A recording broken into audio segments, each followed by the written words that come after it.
Bonjour pe bonsoir na bande konanga lisula Congo.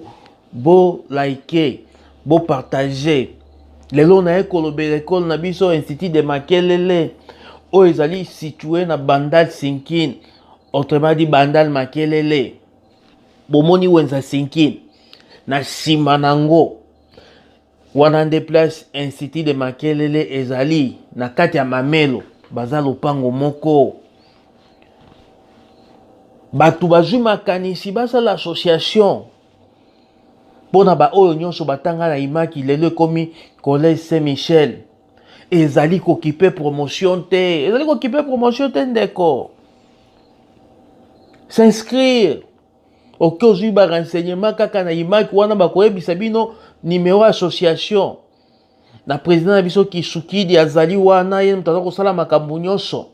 Coordonnateur waza ko gérer groupe na WhatsApp Jean Malonga azali wana tukoloba bosolo ekosikola bino nyonso wana na makanisi ya kosimba na loboko ya kosoutenir pe ekole wana oyo totangaka ebimisi ba ingénieur ebimisi ba docteur ebimisi ba pharmacien ebimisi ba comptable ebimisi bato lolenge na lolenge toloba te eza bosolo elenge mbongo na yo tango batangisi o classe ozwi mwa mosolo kanisa pe place outa te oyo ndenge ebaki moto na bino moko boye abi tala sima pe zonga moto totala pe sima place touti tozonga bato parce que imaki wana oyo babengi Collège Saint-Michel etikisi biso ba histoire masapo ebele na kati ya moto na kati ya motema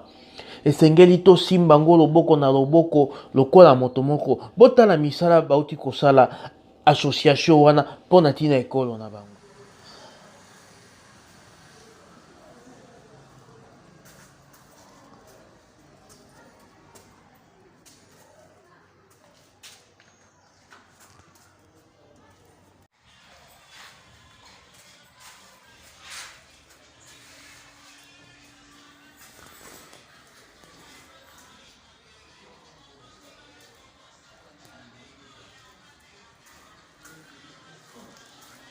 Je vois seulement les lumières. Hein.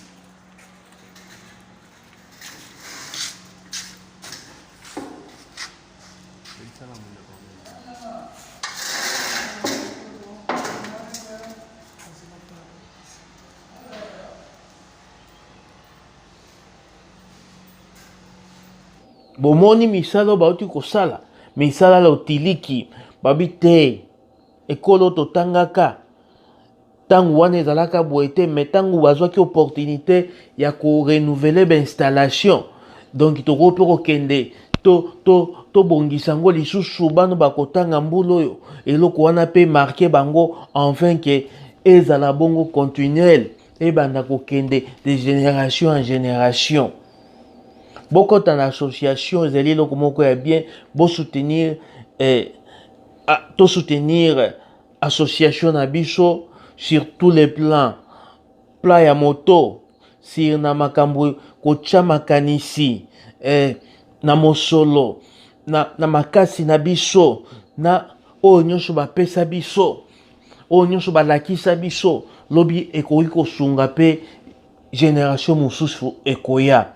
Bo s'abonner, bo like na kanisi lisusu ba histoire ebele na ekolo wana tango nga nazalaki na kanisi ba professeur préfet bakobo na kanisi préfet Nzeleze boyebi Etienne azaka kanenga zalaka azaka kawana bandeko oyo batanga liboso na biso bandeko oyo balandi biso na biso bato na biso na bato asia na biso tosangana lokola moto moko tokota na kati association ekozala eloko moko ya bien association ezalaka na makambo ebele ndeko nakoyebisa bino bosolo ekosikola bino. Nakanisi batangu wana biso totangaka na malonga babeti wanet, totanga na mungwele, totanga na sanza nzakaja, totanga na papi lubula, totanga na mbomba nkoi, totanga na mputu, totanga na John Chipamba, totanga na batu nini wana lisusu. Bazaki bato makasi intellectuellement parlant. Tokoloba bosolo ekosikola bino. Tokota na association, tosadere, tosaleloko makasi po na lobi pe. Balobela biso, balobela pe bana oyo bakoya. Bosadere na association na biso. Bana imaki nyonso za kokipe génération te atotanga ndenge nini atotanga osisa te za kokipe te kota nanu kota na bana nyonso abandal oyo batanga na imaki. Donc to soutenir association na biso, to soutenir école na biso et kozala eloko moko ya bien. Napesi mbote na batu na ngai Job Atantu oya Mika, napesi mwana bandal, napesi mbote na Niclette oya Bobby. Na souhaité pe mes condoléances, napesi mbote na Ungwa, napesi mbote na baimakie nyonso kaka ndenge ezalaka. Tozala lokola moto moko. Association école na biso ekokende liboso.